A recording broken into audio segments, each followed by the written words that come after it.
Okay, guys, it's time to do an exercise in frustration. Here we go.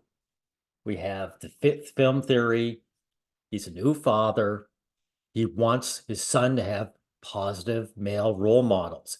And it's only when he became a father that, hey, there aren't many, right? It's an issue now for him, right? And now he's going to gripe about this situation that he was on board with his entire life. Okay, so let's get into this. It's going to be painful. Let's hear it. Here.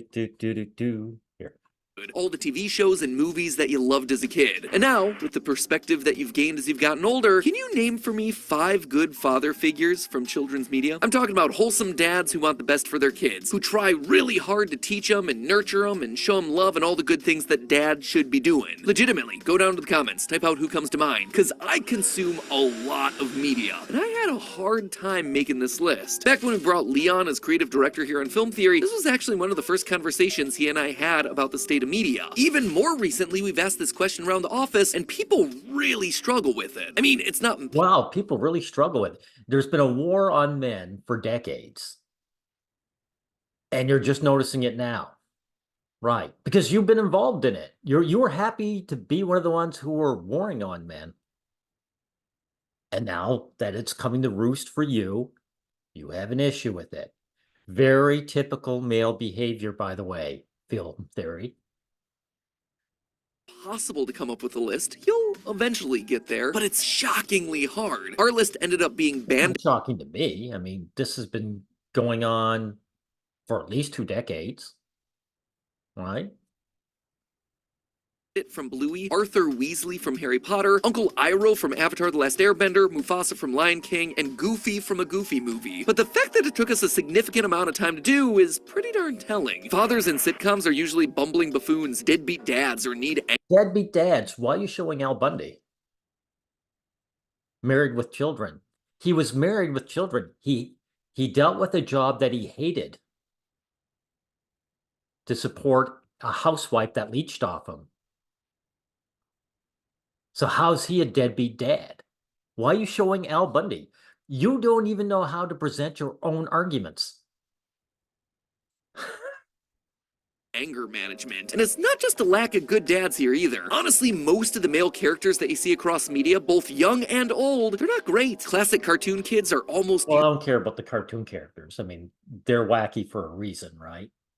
So let's get to the gist of this. We live in the most open time ever for children's entertainment. Newer shows... Actually, we're not, though. So it's not open for male characters, so we're not open. Shows like The Owl House, Amphibia, and Kippo and the Age of the Wonder Beasts are given voices to historically underrepresented groups as both creators and characters. There is something in there for... So you're part of the problem because there's an issue you want to deal with, and you're virtue signaling. The forces that are against men are not going to be placated by holding out an olive branch. But that's what all you guys do. For everyone, and that's awesome. But the pickings for boy characters that I want my son to try to be like, of male characters that I want him to look up to, they are mighty slim, my friends. That's kind of a problem. So today, It's kind of a problem. Why? It either is a problem or it isn't. I wanted to look at why. Why are there so few of these truly great role models for boys? Why? If you're asking this question now, you are part of the problem.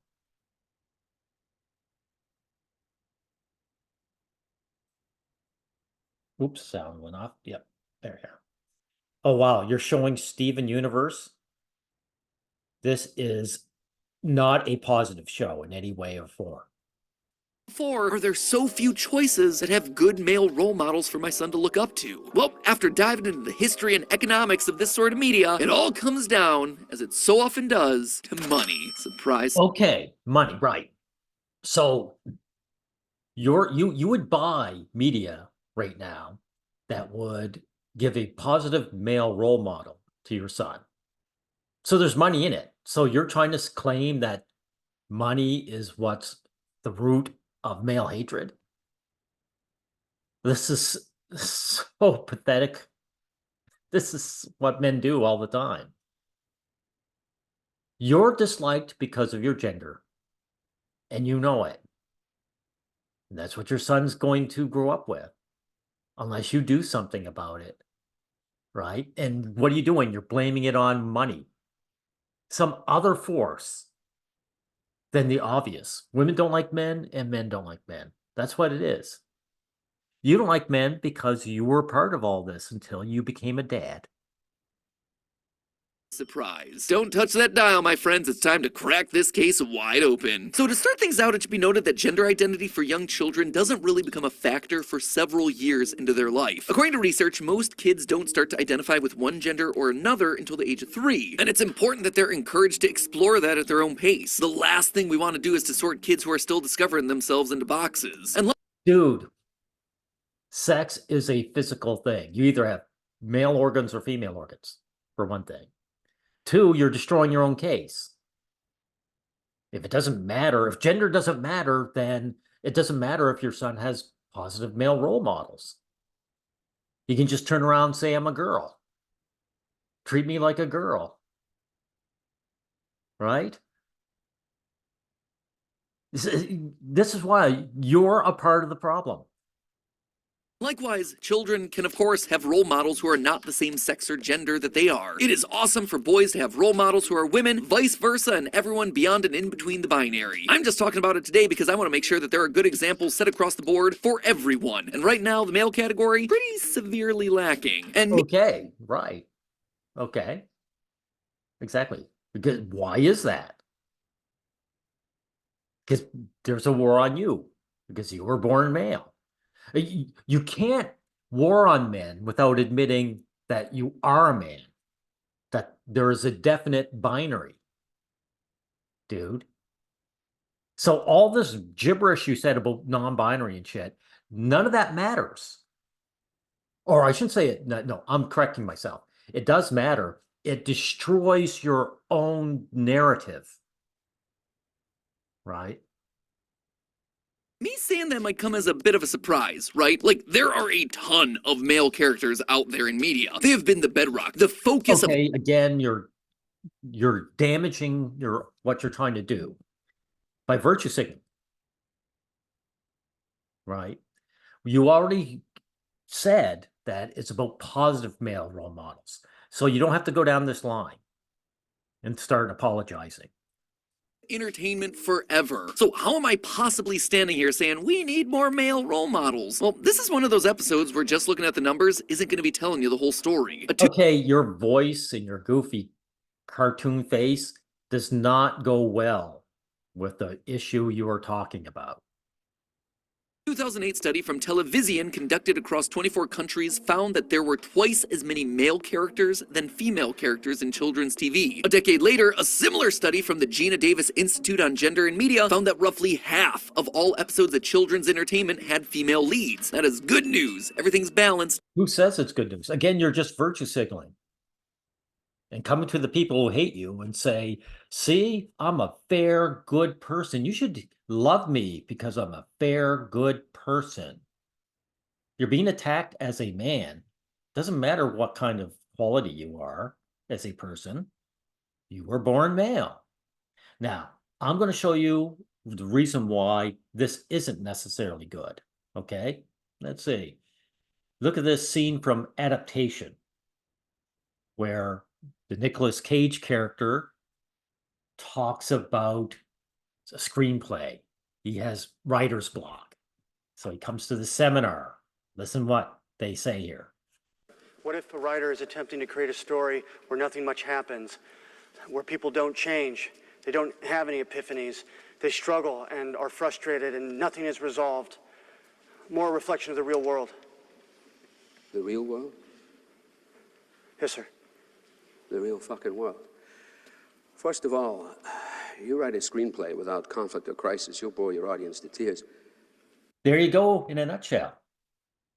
If you write a screenplay without crisis or conflict, you will bore your audience to tears.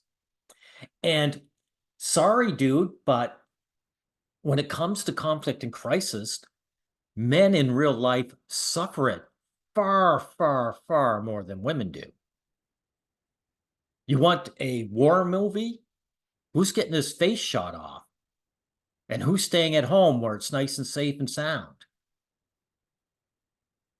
You want a movie where you're trekking across the desert to find water for the family. It's not the wife doing it. It's the father. Men, boys, once they hit puberty, their lives are a crisis and conflict. What's the vast majority of movies, teenage movies, right? Or, centering around teenage boys. How to get the girl. The girl has no problem getting the guy, right? It's always the guy getting the girl. Like Weird Science. Let's see if I can bring it up. Yeah, remember Weird Science? The young guys, they're teenage boys, they can't get laid, so they create their own perfect woman by accident, right? Movies are full of this kind of theme, right? Exactly. So when you have like young girls take on male roles, there's got to be a suspension of disbelief because it doesn't map onto real life. They're going to ask her, why is this girl having so much problems doing something that girls obviously have no problems doing, right? As all things should be. So what's the problem? Well, again, let me be clear. This isn't a case of where are the male characters? There are plenty of them out there. We are tripping over them. Instead, this is a conversation about the quality of those characters. What's going on with the types of male characters that we keep seeing? Have you ever stopped and considered how many of them actually embody the traits that you would want a kid to emulate? At a quick glance, the modern era, it's seen a... No, you're showing that disgusting man-hating Margot, what's her name? Something Margot. Barbie, right? This is a feminist film supporting the fictional patriarchy. So you're showing her in the corner. So you're supporting feminism. And then you have the balls to come on and gripe about, media lacking male characters. Wide spectrum of overwhelmingly positive, affirming female... Can I ask you guys something? Do you guys ever feel an ounce of shame? Ever? And female-coded characters. You have everything from Doc McStuffins to the Miraculous Ladybug, Hello Kitty, Bluey, Luz from the Owl House, most of the gems from... Notice he said female-coded, right? So just being female is good. Male is bad, right? So you see the issue. It's hatred of men. It's hatred of the male sex, which again, you support, dude. From Steven Universe, Carmen Sandiego, who's apparently a hero now. Barbie just had herself an empowering live-action adaptation, and... Again, right. Barbie, right. It's not empowering. Female empowerment is an attack on men. Because if she's not empowered, that would suggest she was kept down at one point. She isn't. You're showing a feminist film. Feminists, they hate men. It's a man-hating movement. And now you're going to complain? That's pathetic. And she's also sort of a YouTube vlogger dishing out shockingly solid mental health advice. Maybe I'm just being really unfair on myself. I don't always have to be upbeat and positive. Even parodies of the overconfident, self-reliant neo-heroine like Princess Bubblegum from Adventure Time ultimately get to be effective political leaders, excel at STEM fields, kick butt on the battlefield, and get the girl in the end. The fact... Oh, get the girl at the end, right. So the thing that boys struggle for, you're going to give to the girls, right? So the guys get nothing, right? That character you showed, she didn't have to do all that shit to get the girl. They just liked each other anyway, right? Girls are liked for being girls. They don't have to do any of that shit. See, it's the hero's journey. It's a male journey, right? Again, that's why it's not necessary. Girls don't give a shit about that. that these characters exist, that is awesome. I don't want to take anything away from that. And if this is how we're Well, you're pathetic then, dude. Because they're definitely out to take everything away from you. Now, this is embarrassing too, what you're going to say. correcting for decades of women being trapped as damsels in distress or trophies, I am all about that. But then Really? Well, again, that's a part of the conflict for male characters. To get the girl, right? She's damseled for a reason, dude, because the male character values her for herself. She doesn't have to do anything. If you want to break stereotypes, have a girl run through, the gauntlet to get the guy. Do that. Have a girl show up and say, I like you for being you, and I got a second job, so I could just impress you with it. How about that? See, those gender roles never get broken, dude. You're not clamoring for the breakdown of that gender role, are you? you look over at the boys and things get a bit Like the character you showed, they're in charge. They're Mary Sue's, but they are not dealing with conflict to get the guy. more complicated. Sure, there are some truly great and kind characters that I do want my son to look up to. For as much fun as I've had here on the channel saying that he's actually a ruthless businessman, Ryder from the Paw Patrol, fantastic role model. He's smart, he's resourceful, he's caring, he's a leader, and it was awesome that Ollie dug that series. Probably in part because he saw Ryder and wanted to connect with him. Same thing with Dipper from Gravity Falls. Also a win for being smart, curious, brave, and a loving brother. Also, there's a handful of solid early educational programming with male protagonists like Arthur, Thomas the Tank Engine, Daniel Tiger, though it's worth calling out how few of them are actually human. But let's talk for a minute about the characters that you'd typically see come up in a It doesn't matter if they're human. Like you say, are they male or female?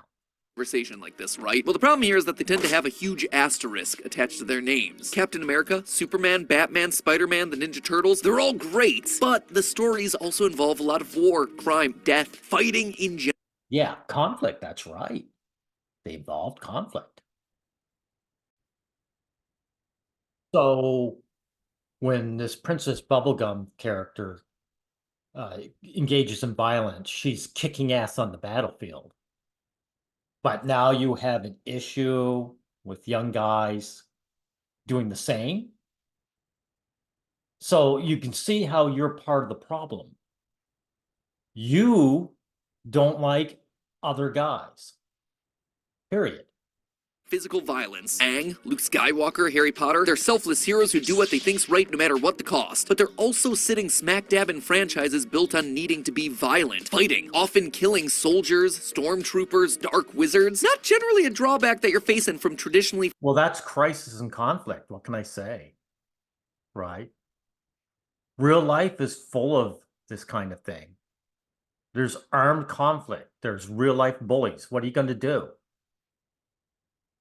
Feminine skewing characters like Sophia the First or Elena of Avalor. And if they're not violent or surrounded by violence, well, very often they're just not good. Johnny Bravo's a big ol' womanizer. Timmy Turner's a whiny, spoiled narcissist. Jimmy Neutron's arrogant, destructive, mean to girls, and regularly uses his intelligence as an excuse for being a jerk to his friends. Even Phineas and Ferb, who are smart and resourceful and funny, are outright disobeying their parents each and every day of summer. It's actually the reason Ollie wanted to stop watching the show. He was afraid of them getting in trouble for constantly breaking the rules episode after episode. I think you get the idea. Look at media through this sort of lens and suddenly you see examples everywhere you go. Just to get some hard numbers in here, that same Gina Davis study that I mentioned earlier noted that male characters, they're more likely to be violent compared to female characters, and also almost Well, that's just a falsehood, right?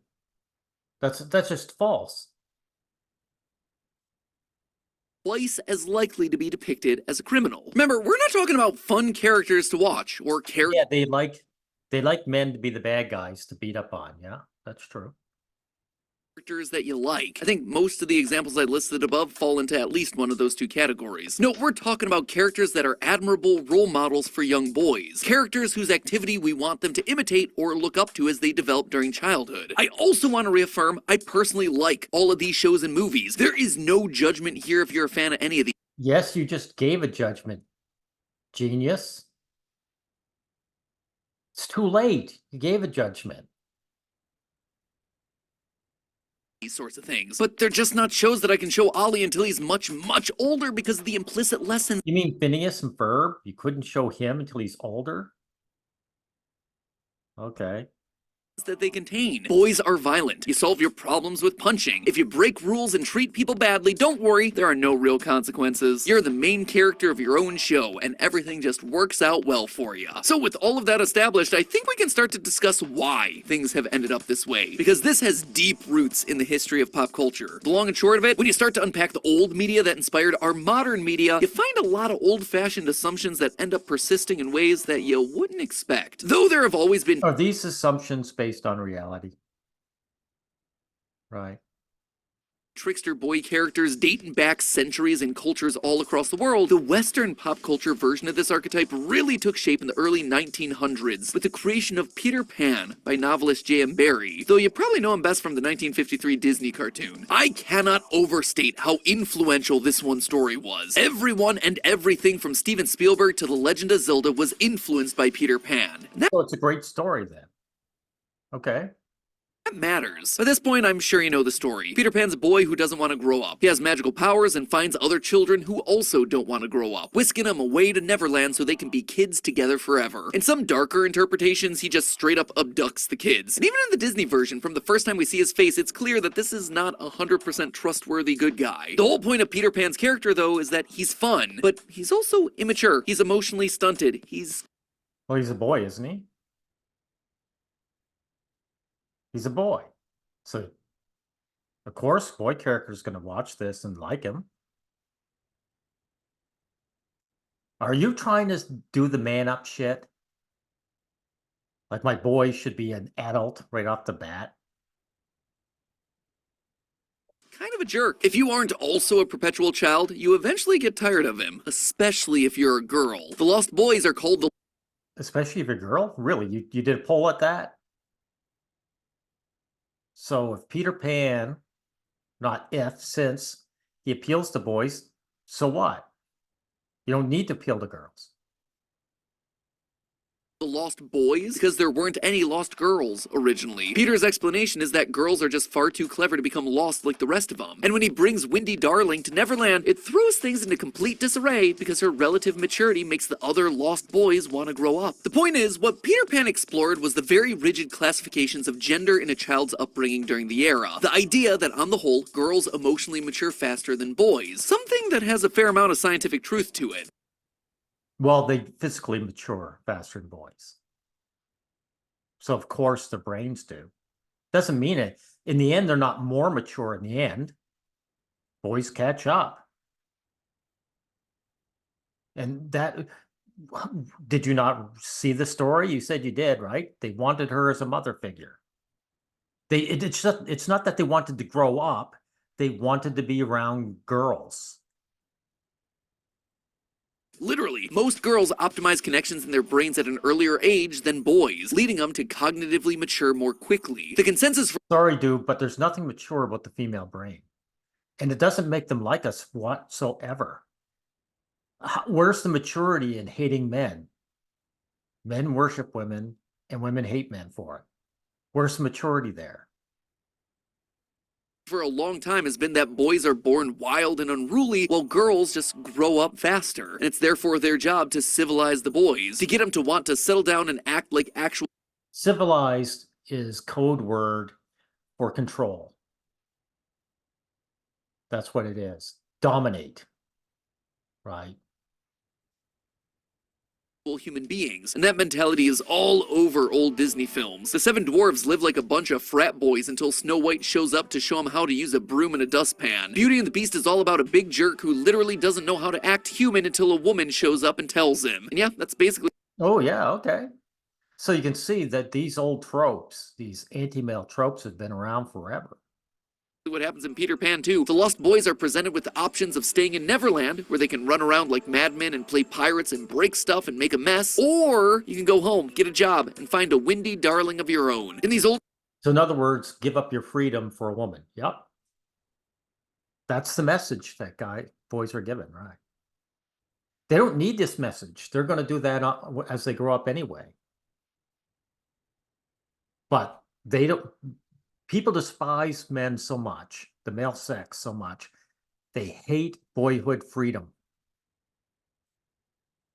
Older stories, the girl was the reward for the men who grew up. That sort of thinking, boys will be boys and the girls the No. They weren't for growing up. In order to get the girls, the men had to submit. They had to sell out themselves, their freedom, and even their what's the proper word I'm thinking of? Just a minute, I have to think about it. Principles and integrity. Men sell out their integrity and principles for the girls. trophy that you earned for settling down. It's not great. It's how we got a lot of the problematic media from years gone by. And more importantly, the justified pushback against that sort of thinking's what's led to a lot That's not a pushback, asshole. You're showing a feminist man-hater.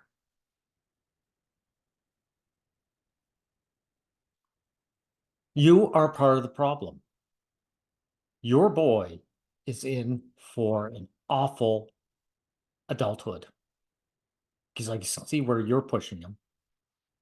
the great girl-targeted media over the past decade. Movies and series written specifically to show that girls aren't just there to be prizes for the boys, or there for the sole purpose of getting their male counterparts to mature. They're their own fully realized people, with beliefs, virtues, flaws, strengths and weaknesses, thoughts and feelings.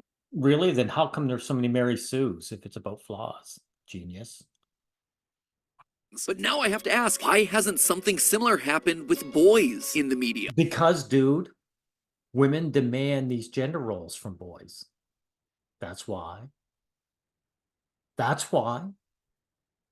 And also, in order for them to break these gender roles, the girls would have to sacrifice. You want a boy to be a damsel in distress, that means the girl has to go rescue him. Matter of fact, here's what I'm talking about. Let me show you something. Frozen.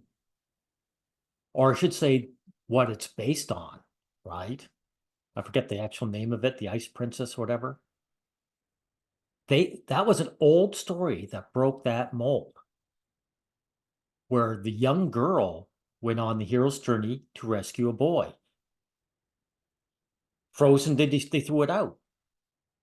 They threw out a progressive idea. Why do you think they do that? Film theory? Because the women didn't want that. The feminists that control Disney don't want that. They don't want a boy being valued the way that girls are. So that's why. You just can't admit it. Why are so many of these male characters just stuck in the older ways of thinking and writing male characters while girls have gotten to grow up? They're still stuck as Peter Pans. There's all kinds of male heroes, dude. But when you don't frame them as being grown up. You frame them as being where is it here? You frame them as being violent when they deal with conflict and crisis, right? So I mean, you're a man-hater. And your boy's in for a terrible future. You know, I'm not going to go listen to any more of your horseshit video. Sorry, but you completely disgust me. You and your ilk. You make me vomit. Okay, enough of this.